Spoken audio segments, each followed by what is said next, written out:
I'll try to do this in English. Thank you. Thank you and good morning everyone. Thanks for getting up so early to watch this hopefully inspiring presentation. So yeah, the title is what is creative coding? And maybe I should start by introducing myself. So as René said, I'm Esben Hardenberg. I manage a small web shop that sells open source hardware prototyping platforms, so that sounds a bit geeky, but I won't be talking about that today, so don't worry. I also do some project management and concept development, and I have a background in comparative literature and gender studies, media studies, and recently digital design. So what I'm trying to say with that is that it's only recently that I have entered the sort of digital realm. You know, I've always loved all the computer games and all the digital art, but I never really had an idea of how to make it myself until recently.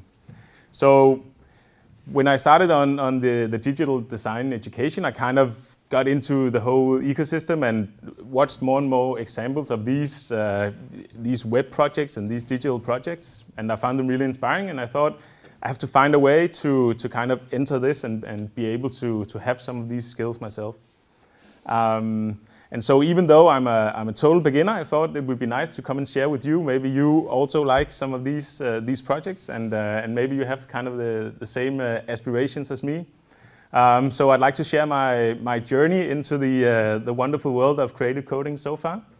And maybe we can have a nice little discussion. So first of all, I want to talk a bit about a couple of the tools that I myself has touched a little bit on, and after that we will see a quote, kind of a definition, and then we will get to the examples. So hopefully that'll make sense. And at the end of this little talk, I hope that we'll be able to maybe not answer this question, but at least get a little bit closer to kind of defining what creative coding is.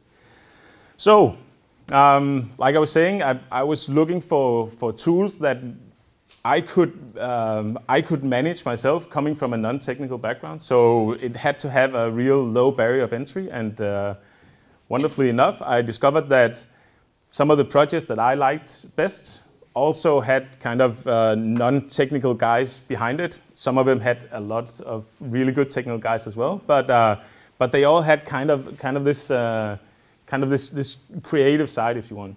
So I looked a bit into that, and I figured I read all the time this creative coding kind of umbrella term. So maybe I should try and look at a definition, see if there's a Wikipedia entry or something that'll help me define what it is.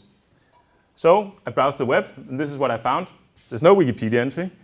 There's not really any kind of formalized movement or anything. It's just like a loose term that people use. But I did find this.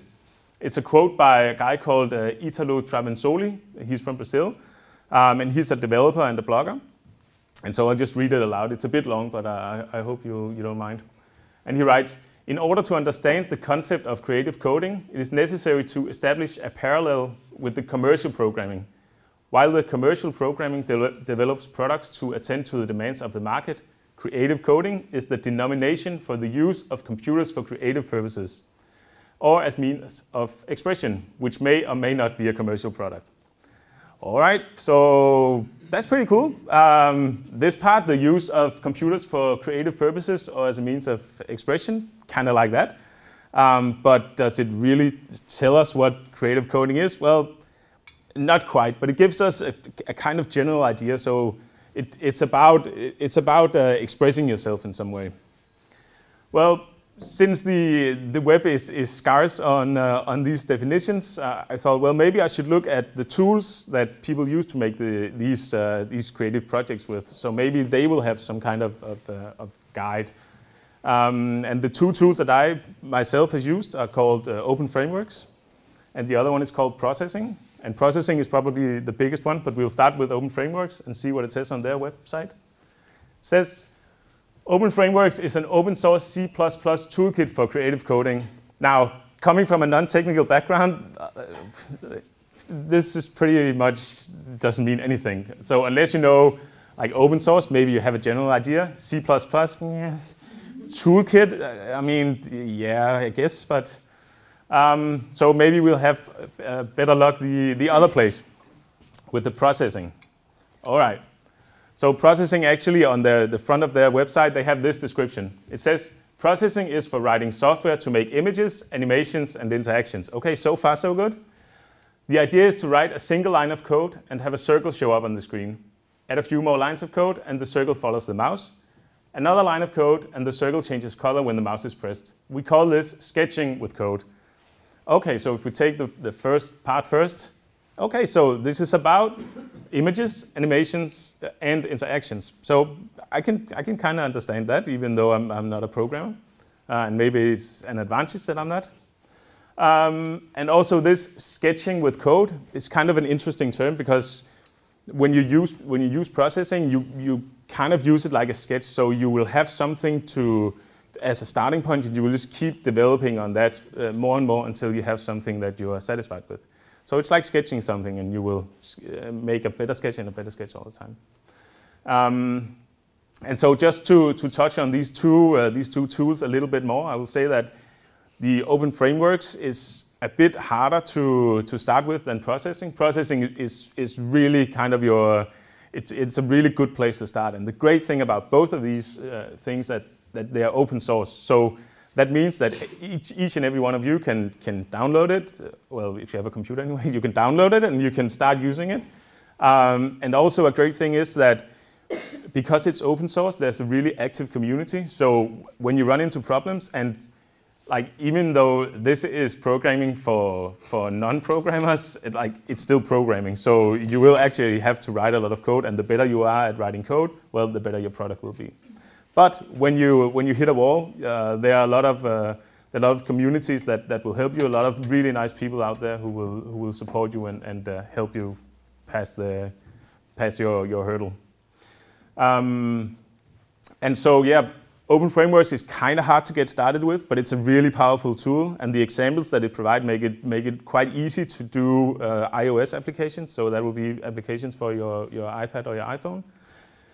On the other hand, processing is really easy to get started with, and it's also quite effective. But mostly, you will use processing to do software. That's how people use it most. You will do processing to make software on your computer, and Open Frameworks is usually more used to make like large-scale installations. So, say you have a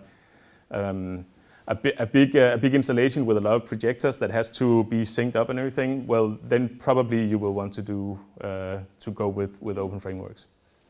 But anyway, now that we've touched a little bit on these tools, and we've read this very useful quote, maybe we feel that we have taken another step towards the answer to what creative coding is. But it's still not quite there yet. So I figured we could maybe look at some of the cases that I find inspiring, and perhaps if we discuss those a little bit, we could get a little bit closer. All right. So the first couple of cases are made in processing. I hope you can see this all right on the wall. And this first one is called STEM. It's by a woman called Diana Lang. And what she made with this was a piece of software that you could give a keyword. So for example, the keyword for this particular image could be fly. And the software would then connect to the internet and go on to Flickr, download an image, and then start analyzing that image. So basically, this is an image based on your keyword. And what you see on the right here is what comes out of her application in the end. So it will take all of the little pixels in this image and analyze them, and then it'll tear everything up and it'll put it back together in a whole different shape. So you can see all the yellow is this yellow in here. And these little black or green things, well, that's probably like the body of the fly. And then you have another, I think it's a little bit lighter yellow on the outside. And so I think this is really interesting because some of it is intentional. Like there's definitely an idea with her project, and there's definitely a certain aesthetic to the output. But still, you don't quite know what you will get. You can't really predict what you will get when you write your keyword, because you don't know what image will come out of Flickr, and you can't really decide that. So I think this is a really interesting application here. A couple of more images, and you can see they're all kind of alike, but yet they're very different, obviously, because they're based on different images, and they will have different colors. So I guess you could use it as a sort of infographic, where if you took a lot of images and said, well, all of these keywords are like urban and this will be countryside, then you could kind of do a comparison. And maybe that would be worth something if you were researching that kind of thing. But I think it's also really, I think there's a certain quality to it that goes kind of beyond that. Okay, so the next case is, I have a little video, I'll just turn off the sound. Next thing is called Cinemetrics, and it's by Frederick Brodbeck. I hope you can see this. This analyzes an entire Hollywood movie. So the size of this circle is the length of the movie. Each segment here is 10 shots in the movie. And as it said, it has two color palettes, one for the entire movie and one for each segment. And now when you add motion, well, that indicates the amount of movement in the movie at that time. So I hope you can see it all right? Yeah. All right. So he even made this, this kind of control panel, so he can switch on and off the different functions. And now you can really see that it is actually The Shining. You can see all the still images that are being processed by the program. And what he wanted to do with it, you'll see in a moment, that he wanted to compare different, so this is like space movies. So he does a 2001 and Aliens. You can see that that's quite hectic. And the old Solaris versus the new Solaris movie, huh? quite a different fingerprint. And you can even do, like, depending on how many movies you have in your database.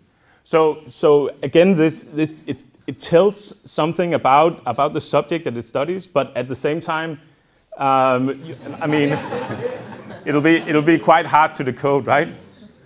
And again, it's just so beautiful. I mean, it's gorgeous to behold. So I guess that's a big part of the whole creative coding thing as well. That it has, like, it satisfies you in a certain way.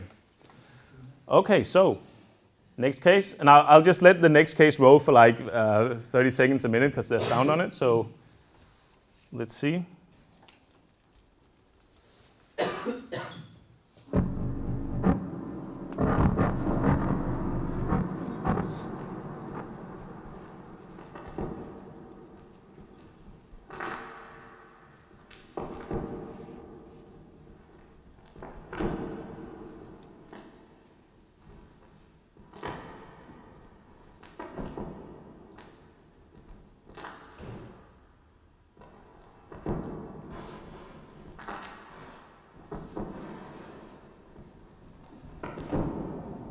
Okay, so I'll just tell a little bit. I mean, you should watch this at home. It's really stunning, actually. What they did here was they had this the soundtrack that you could hear, the score, and they asked the dancer to interpret the score. So she would interpret the piece of music with her dance, and then they had these. I don't know if you know this Kinect technology. It's for the Xbox. What they did was they placed 3 Kinect cameras around her while she was dancing, and that gave them a lot of code, like a big chunk of code that all had kind of information of how she moved, because that was what the cameras was filming, obviously. And so they were able to take all of this code and put it into processing, add kind of a virtual camera, and then they can move that around and obviously add the score as well, and keep like using the music to kind of make special effects and to tweak, so you can hear if there's a big like crackle, it'll go like it'll light up. So whereas the two former examples were maybe more in the design spectrum, this would be more kind of an art thing, I think. It's called Unnamed Sound Sculpture, and it's by these guys, Daniel Franke and Cedric Kiefer. All right, so now we have the GML, Graffiti Markup language. So this is a file format, as you can see here. Maybe it looks like something you know, maybe it doesn't. And this allows you to do a lot of different stuff. So here you can see that they're doing really big projections. You can make that react to the sound as well. And you can do what is called laser tagging. And obviously you can also put it into the computer and make brilliant 3D animations. You can even track when you're writing your graffiti, as you can see here. Put that into the computer, and now you have a 3D image. So you can go right ahead and print that if you want to. And so you have a 3D model, a printed 3D model. And what is really crazy is what you're going to see here. So this is a disabled graffiti artist. And what he's done here is that with his eye, he has made new graffiti pieces, even though he can't use his arms. And at the same way that you could feed the dance data to a machine, you can feed the graffiti data to a computer or these industrial robots, or you can do pretty much anything with it. So it's kind of this great file format that you can interpret any way you want to. And as you can see in just a moment when the video ends, their whole idea of this was to kind of make computer programmers and computer hackers and graffiti writers get together and create something awesome. So you would take whatever kind of activist culture that was in the graffiti culture, and you would cross that with the computer hacker culture, and what you will get is this kind of weird thing that can be really hard to describe, and you can't really predict what people will do with it. And so that's made by Evan Roth and Chris Sugru, Theo Watson, and Jamie Wilkinson. And these guys are from a kind of initiative called Free Art and Technology that does a lot of kind of activist things. All right, so I have one more. These are dynamic logos or dynamic identities that are also made with processing or open frameworks. The one you see here is the COP15 logo, where each country is represented by kind of this string, I guess. And when you look at it animated, it will be constantly morphing, right? So obviously, what that says about the company or whatever you're trying to brand is that it's one big organism that is constantly changing. The same is the case with the MIT Media Lab up here. It's also really awesome. It has endless possibilities, right? Endless color combinations, etc. And this Creative Applications Network, which kind of is a hub for all of these creative applications. So, like what we've seen now is a lot of examples, something that's more design-oriented, something that's activist-oriented, something that's art-oriented, and this is kind of branding, I guess, oriented. And it's all made with these tools, with these creative coding tools. So, of course, the question that we have to round this talk off with is, what is creative coding? And it's still quite hard to define, to put a certain sentence on, but I guess that we could say that right now it's kind of the sum of the projects that we label as creative coding projects. So if you made a project, you could yourself try to influence this by saying that it was a creative coding project, or others could put it into the whole ecosystem. So it's still really much up in the air, and it's still very early, obviously, for this kind of programming, and the potential is still undiscovered, I guess, in a lot of ways. So even though I don't think we can answer this in kind of a sentence or a definition, well, we can kind of get an idea that all of these projects and all of these different kind of movements, whether that be activist or art or branding, plays a big part in this. So yeah, that's it all. Thank you.